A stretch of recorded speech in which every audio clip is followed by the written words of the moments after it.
America दुनिया की एक सुपर पावर भी कही जाती है, लेकिन युद्ध के पहले और युद्ध के बाद अमेरिका में डीजल और पेट्रोलियम पदार्थों के दाम 4 गुना बढ़े हैं, 4 गुना बढ़े हैं। पेट्रोलियम पदार्थों का दाम बढ़ने का मतलब हर वस्तु का दाम बढ़ जाना। दुनिया के तमाम देशों में आशंका है, कुछ देशों ने अपने यहां लॉकडाउन लगाया है, कुछ देशों ने अपने यहां प्राइवेट व्हीकल के चलने को प्रतिबंधित कर दिया है, कुछ देशों ने अलग अलग उपाय उठाए हैं। भारत के अगल बगल जितने भी देश हैं उन सब में भी अस्त व्यस्त माहौल है। पाकिस्तान, अफगानिस्तान, श्रीलंका, म्यांमार, इस सभी देशों में बहुत खराब स्थिति। अकेले भारत है, पेट्रोलियम पदार्थों का दाम नियंत्रण में। भारत के अंदर युद्ध का कोई प्रभाव नहीं, कहीं पे है तो प्रधानमंत्री जी ने और भारत की सरकार ने उसे अपने ऊपर लिया है। नहीं, हमारी जनता पे बोझ नहीं आएगा। अलग विषय है कि हमेशा अपनी नकारात्मक सोच के नाते जो विरोधी नैरेटिव सेट करने का प्रयास करते हैं अफवाह पैदा करके, लेकिन वह सफल नहीं होगा, क्योंकि जनता को मालूम है मोदी जी हैं, उनका नेतृत्व है, वे सफल नहीं हो सकते, विरोधी कभी सफल नहीं हो सकते। यहां पेट्रोलियम पदार्थ नियंत्रण में, महंगाई नियंत्रण में, सुरक्षा का बेहतर वातावरण, हम गोरखपुर में हो या लखनऊ में या वाराणसी में या मेरठ में या नोएडा में या गाजियाबाद में या मुरादाबाद या मेरठ या कानपुर, प्रयागराज, झांसी, कहीं भी हम हो, कोई दिक्कत नहीं, कोई समस्या नहीं। देश के अंदर किसी भी भाग में आप रैली करें, धरना प्रदर्शन करें, चुनावी सभा करें, कोई सम्मेलन करें, कहीं कोई समस्या नहीं। सारा कुछ अपने व्यवस्थित रूप से आगे बढ़ रहा है। ये जो परिवर्तन है, ये जो चेंज है, जिसमें जनता को राहत महसूस हो रही है, इसलिए क्योंकि जनता के प्रति संवेदनशील सरकार है, देश के प्रति समर्पित सरकार है, उसके लिए देश प्रथम है, और इसलिए इन सबका कोई प्रभाव भारत पर नहीं। इस दौरान एक लंबी यात्रा भारत ने तय की है, इंफ्रास्ट्रक्चर के, वेलफेयर स्कीम के,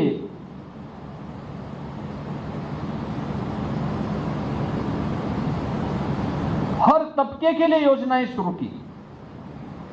आपने देखा होगा पिछले 11 वर्ष में किसान आत्महत्या नहीं करता, क्योंकि किसान की आमदनी बढ़ी है। यूपी के अंदर युवा पलायन नहीं करता, क्योंकि युवा को अब नौकरी और रोजगार उसके आसपास के क्षेत्र में ही उपलब्ध होने लग गया है। और मैं अकेले गोरखपुर के उदाहरण आपको दे सकता हूं। 2017 के पहले गोरखपुर के गीडा में 2 यूनिट लगी थी, औद्योगिक यूनिट 2। आज गीडा में 300 से अधिक बड़े कारखाने लगे हैं, 15,000 से अधिक का निवेश हुआ है, 50,000 से अधिक नौजवानों को नौकरी और रोजगार वहां प्राप्त हुआ है। फर्टिलाइजर चालू हो गया है, पिपराइच की चीनी मिल प्रारंभ हो गई। ये आखिर कोई भी है, इसी पूर्वी उत्तर प्रदेश या गोरखपुर का ही कोई नौजवान वहां काम कर रहा है। एम्स आपके बगल में प्रारंभ हो गया। कोई सोचता था यहां एम्स बनेगा? आपके मालवीय नगर मंडल में ही है। कोई सोचता था यहां एम्स बनेगा? कभी नहीं, कभी नहीं। समाजवादी पार्टी के समय में हम लोगों ने स्वीकृति कराई थी, और जब मैंने पीएमओ में बैठ करके इसकी स्वीकृति करवाने के लिए पत्र मांगा तो उन्होंने एक ऐसी विवादित भूमि को दिया जिसका मामला कोर्ट में था। वे चाहते थे बने ही ना। जब 17 में हमारी सरकार आई, हमने इस जमीन का प्रस्ताव भेजा। यहां पे गन्ना संस्थान का शोध केंद्र था, हमने इसका प्रस्ताव भेजा और यहां पर आज एम्स बना है। प्रतिदिन 5 से 6 हजार मरीजों का उपचार हो रहा है। वह मरीज कोई भी हो, बिहार का हो, नेपाल का हो, पूर्वी उत्तर प्रदेश का हो, स्वास्थ्य की सुविधा मानव कल्याण के लिए होती है और वह कार्य एम्स के द्वारा किया जा रहा है। ये व्यष्टिगानी समिष्टि का कार्य है, एक व्यक्ति के लिए नहीं, जनता के लिए, सबका साथ और सबके विकास के भाव के साथ सबको आरोग्यता का लाभ मिले, इसके लिए काम कर रहा है। बीआरडी मेडिकल कॉलेज 17 के पहले स्वयं बीमार था तो उपचार क्या करता? और मैं तो बार बार कहता हूं कि बीआरडी मेडिकल कॉलेज में पहिए नहीं थे, नहीं तो इसको भी समाजवादी पार्टी सिपाही लेकर के चली जाती, एकदम लेके चली गई होती। लेकिन आज 17 के पहले जो बीआरडी मेडिकल कॉलेज में गया होगा और आज जाएगा, आपको जमीन आसमान का अंतर दिखाई देगा। तब बिजली आती नहीं थी, आज बिजली जाती नहीं है। आज ये परिवर्तन आपको देखने को मिलता होगा। ये जो 4 लेन की कनेक्टिविटी आप देख रहे हैं ना, ये गिरधरगंज और उसके आसपास के क्षेत्र में, ये महादेव झारखंडी और इसके आसपास के क्षेत्रों में, इंजीनियरिंग कॉलेज के आसपास और यहां के क्षेत्रों में बरसात में 3-3 फुट पानी लगता था, आवागमन बंद हो जाता था। ये पूरा क्षेत्र जलमग्न रहता था, सड़कें गड्ढे में बदली होती थी, बामुश्किल 2 लेन की सड़क नहीं थी। आज 4 लेन की बेहतरीन कनेक्टिविटी आपके पास है। जिधर से भी आप आइए, आप वाराणसी से आइए, आप कुशीनगर से आइए, आप देवरिया से आइए, आप महाराजगंज की तरफ से आइए, आप कहीं से भी आएंगे, लखनऊ से आएंगे, लखनऊ से वैकल्पिक मार्ग भी गोरखपुर लिंक एक्सप्रेसवे से आपको प्राप्त हो गया है। मैं गोरखपुर से लखनऊ इससे पहले गया हूं, यूपीए सरकार के समय में कई बार मैं जाता था। अगर मुझे आवश्यक रूप से दिल्ली जाना होता था, गोरखपुर से वायु सेवा नहीं थी, यहां से लखनऊ 8 घंटे लगते थे जाने में। आज 3 घंटे में हम लखनऊ, 3.5 घंटे में लखनऊ पहुंच सकते हैं। आज गोरखपुर से 14 फ्लाइट हैं, तब फ्लाइट आ गई तो चलती थी, नहीं तो आती नहीं थी। ये स्थितियां थी।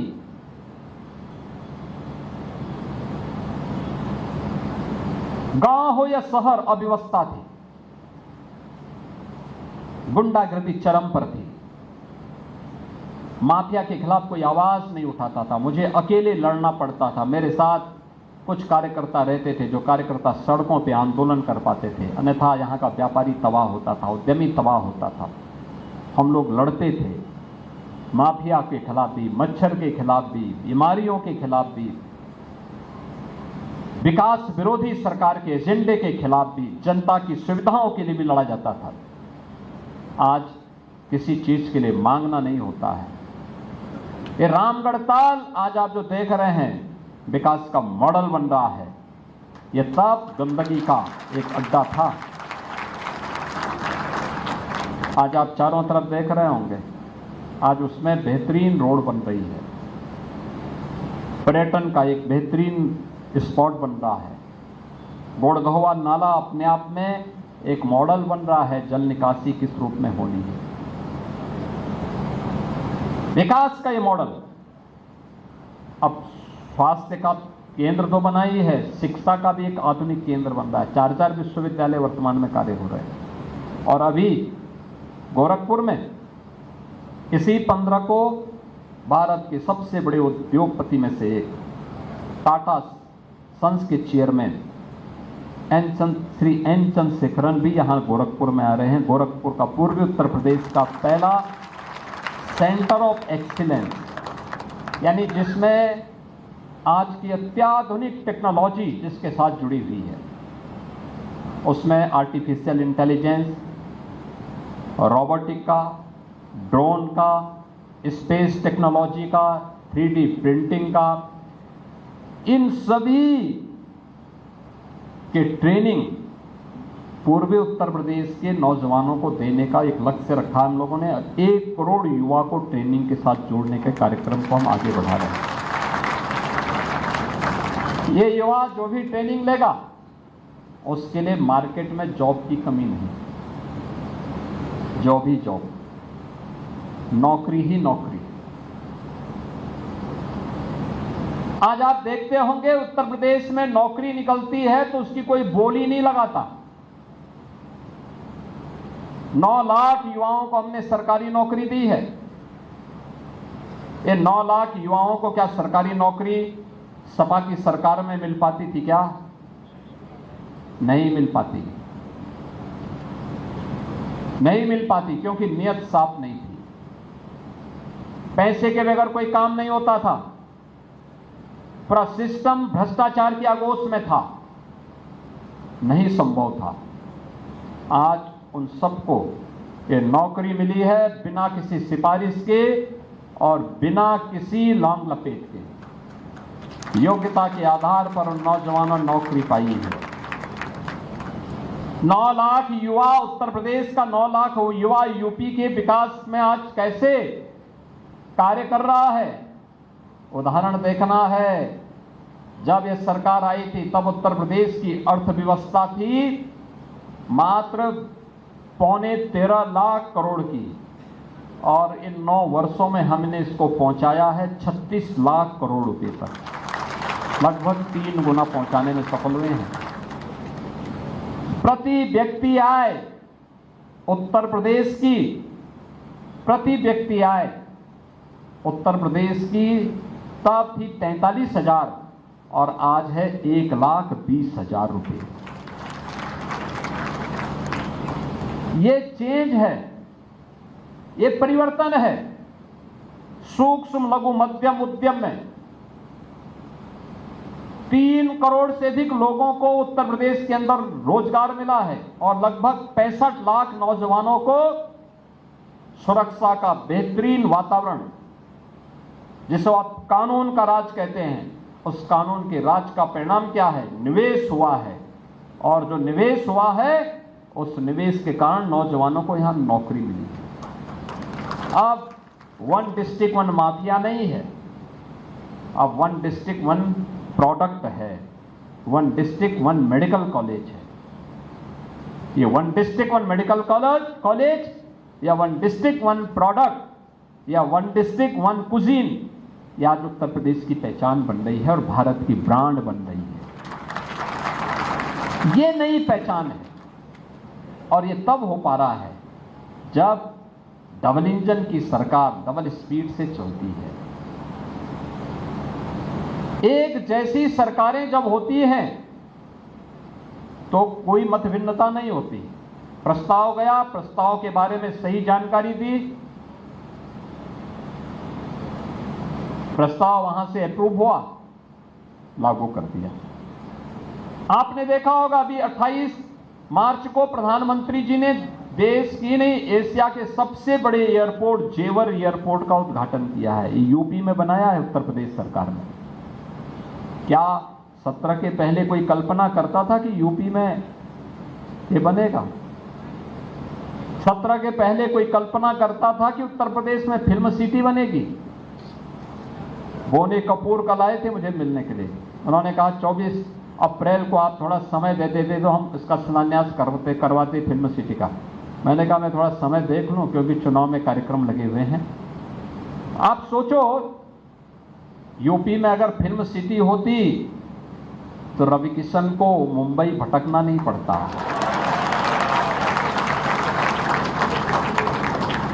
भाई ये कलाकार थे, कलाकार को सम्मान मिलना चाहिए, लेकिन जब ये गए होंगे मुंबई तब इनको भी नहीं रहा होगा कि ये सब कलाकार बन पाएंगे, क्योंकि तब तो घर की मार से बचने के लिए घर से भाग गए। अब करना क्या है? काम धाम कुछ और आता नहीं तो चलो फिल्मों में ही काम करें। और उस बहाने गए और वहां पर जाकर के अपनी मेहनत से आज वे सफल हो गए। लेकिन कितने युवा सफल हो पाते? अनुमान करिए कितने रवि किशन सफल हो पाते? आज फिल्म सिटी यूपी में है, यूपी के नौजवान को कहीं बाहर जाने की आवश्यकता नहीं। फिल्म सिटी जैसे बनेगी, यूपी के नौजवान को यूपी के अंदर ही मंच मिलेगा, यहीं पे एक्टिंग के लिए मंच मिलेगा, यहीं पे वह काम करेगा और देश और दुनिया में भारत की भावनाओं को अपने रंगमंच के माध्यम से एक नई ऊंचाई देगा। कला रचनात्मकता का प्रतीक है और उस रचनात्मकता को रंगमंच के माध्यम से कलाकार भावनाओं के साथ भर करके, उन शब्दों को भावनाओं के साथ भर करके जनता को अपनी ओर आकर्षित करता, सभी बातों को बहुत सलीके से उसके समझ में ला देता है। यह भी संवाद की कला है।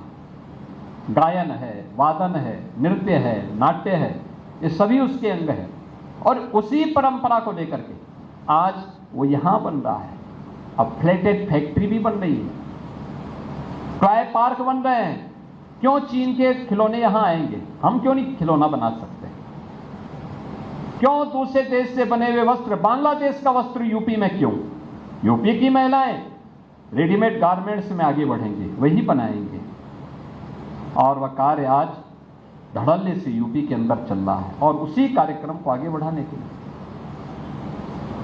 लेकिन ये चीजें तब आती हैं जब युवा जागरूक होता है और युवा के मन में भाव रहता है कि हां, हम भी इस फील्ड में काम कर सकते हैं। युवाओं के बारे में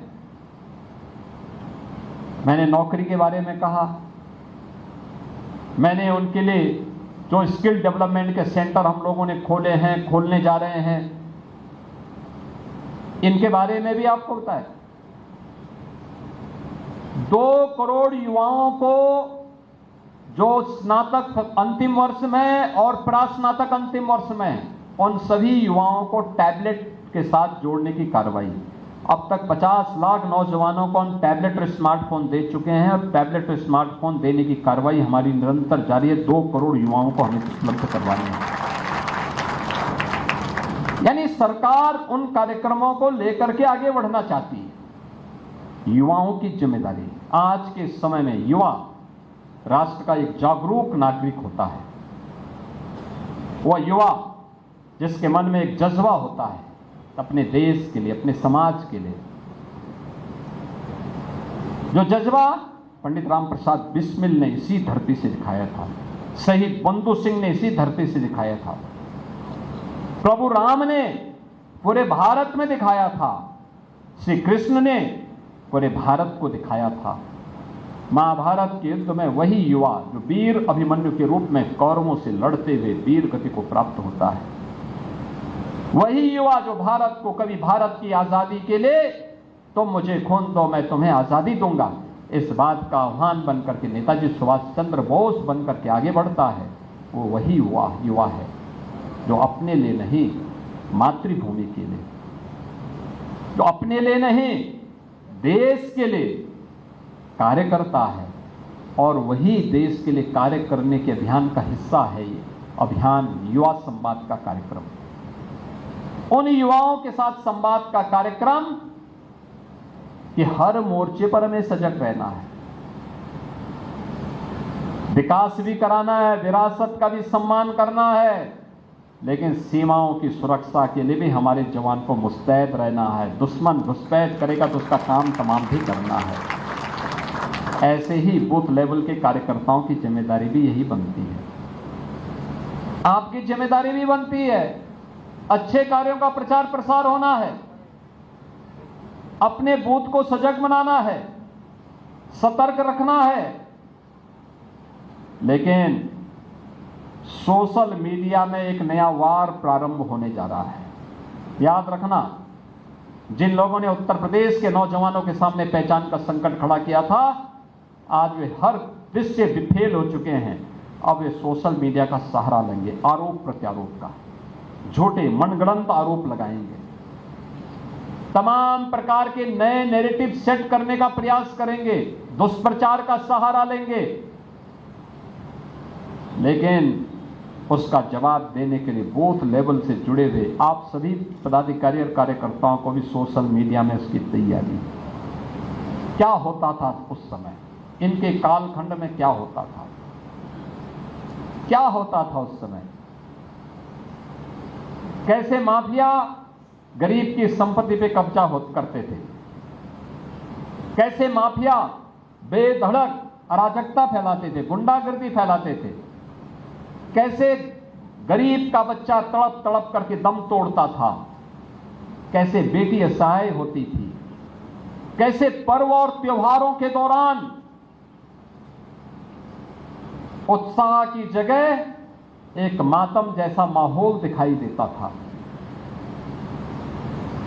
वे सभी दृश्य निकालने पड़ेंगे, पेपर की कटिंग निकालनी पड़ेगी, उस समय के दृष्टांत निकालने पड़ेंगे और पूरी आक्रामकता के साथ, पूरी धार के साथ उसका जवाब देने के लिए अपने आप को तैयार करना पड़ेगा। लेकिन दोनों मोर्चों पर कार्य करना है। ये युवा सेना का मैं आह्वान करूंगा, ये युवाओं का आह्वान करूंगा, आपको बूथ स्तर की सेना के रूप में, अपने वार्ड स्तर की सेना के रूप में, मंडल स्तर की सेना के रूप में इस दायित्व के लिए अपने आप को तैयार करना है, उस मोर्चेबंदी के लिए अपने आप को तैयार करना है। और अगर कोई वार करता है तो उसका प्रतिवाद होना है, वार का प्रतिवाद होना है, और वह तैयारी आपके पास तब होगी तभी आप उसके लिए कर पाएंगे। और साथ साथ अपनी पॉजिटिव चीजों को भी आगे बढ़ाना है, शब्दों की मर्यादा रहे।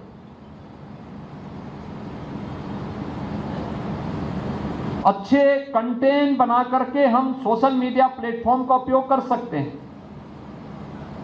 हर एक क्षेत्र में कुछ ना कुछ नया किया है, हर पीढ़ी के लिए कुछ ना कुछ नया हुआ है, और उसको अगर हम आगे बढ़ाने का काम करेंगे तो स्वाभाविक रूप से जो डबल इंजन की ताकत का एहसास आज भारत कर रहा है, पूरी दुनिया कर रही है, उस डबल इंजन सरकार के इस अभियान को हम मजबूती के साथ आगे बढ़ाने का कार्य कर पाएंगे। आज इस युवा संवाद के कार्यक्रम में मुझे यही कहने के लिए आज आपके बीच आने का अवसर प्राप्त हुआ है। मैं आज के इस अवसर पर आप सभी युवाओं से यही आह्वान करूंगा, अभी से आपकी तैयारी हो। यहाँ के मंडल अध्यक्ष, मंडल की पूरी टीम, सभी पार्षद, पूर्व पार्षद, वार्ड की टीम, बूथ स्तर के कार्यकर्ता और अन्य सभी युवाओं का मेरा आह्वान होगा, पहले टीम मजबूत करिए। टीम को मजबूत करने के बाद फिर सोशल मीडिया प्लेटफॉर्म पर हमारी तैयारी किस रूप में आगे बढ़नी है। दोनों प्रकार के अच्छे कार्य, आपके मोहल्ले की सड़क बनी होगी, आपके वार्ड, आपके मंडल में, आपके वार्ड में एम्स बना होगा, आपके वार्ड में, आपके मंडल में एयरपोर्ट में नई नई फ्लाइट चल रही होंगी, आपके वार्ड में नई सड़क बन रही होगी, फ्लाईओवर बन रहा होगा, कुछ नया कार्य हो रहा होगा। ये सभी कुछ तो आपको बूथ स्तर से ही ऊपर उठाना पड़ेगा, आप ही को बताना पड़ेगा। अगर रवि किशन जी सुबह 6 बजे से लग जाते हैं तो आपको 5 बजे से लगना पड़ेगा, लगना पड़ेगा ना, क्योंकि जब आप 5 बजे से लगेंगे तब वो 6 बजे आपके वार्ड में पहुंचेंगे। और अगर आप ही 8 बजे करेंगे तब तो कहेंगे भाई अब मैं जाने का समय हो रहा है। इसलिए आपको 5 बजे से सबसे पहला ट्वीट, अच्छा सा शानदार ट्वीट अपने स्तर पर पहले सुबह सुबह आप करिए, फिर एक एक करके इसको आगे बढ़ाइए। फिर कोई वार करता है तो उसमें उसका जवाब भी देना है, और उसी भाव के साथ आगे बढ़ करके हमें आगे की तैयारी के साथ अपने आप को कमर कस करके आगे बढ़ना है।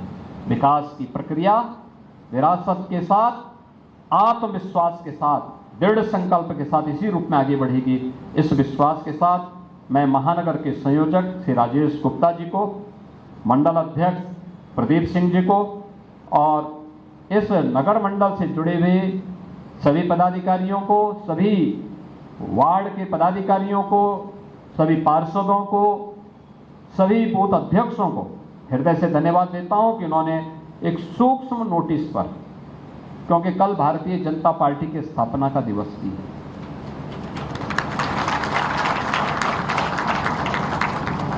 और भारतीय जनता पार्टी की स्थापना दिवस का कार्यक्रम भी कल प्रस्तावित है। उस कार्यक्रम में भी आपकी उपस्थिति होगी, महानगर के कार्यकर्ता उसमें आएंगे। उस कार्यक्रम के साथ हमें जुड़ने का अवसर प्राप्त होगा, तो उस कार्यक्रम के लिए कल हम लोग उस कार्यक्रम में भागीदार बनेंगे। लेकिन अभी से उस कार्यक्रम के बारे में कल क्या क्या चीज़ें होनी है, महानगर की टीम और जिले की टीम उसके बारे में कल बताएगी। लेकिन हम अभी से उसकी तैयारी करेंगे इस विश्वास के साथ। आप सबके प्रति मेरी शुभकामनाएं। एक बात जरूर मैं आपसे कहना चाहूँगा, यहाँ पे मालवीय नगर मंडल से लोग आए हैं। नारी शक्ति वंदन अधिनियम पास हुआ है और अधिनियम पास होने के बाद यहाँ पे एक भी इस कार्यक्रम में महिला नहीं है, बालिकाएं नहीं है। आगे से कार्यक्रमों में प्रयास होना चाहिए कि जब हम बात करते हैं किसी भी पक्ष में, अगर केवल महिलाओं का सम्मेलन होगा तो तब महिलाएं रहेंगे। पुरुषों का सम्मेलन अकेले नहीं होता है, उसमें उनकी उपस्थिति भी दिखनी चाहिए। और या तो उनको उस रूप में आगे से अलग कार्यक्रम बनना है तो अलग कार्यक्रम बने, जो भी बनना है। लेकिन अच्छा प्रयास है। मैं इसके लिए इस नगर मंडल को हृदय से बधाई देता हूं, शुभकामनाएं देता हूं। धन्यवाद। जय हिंद।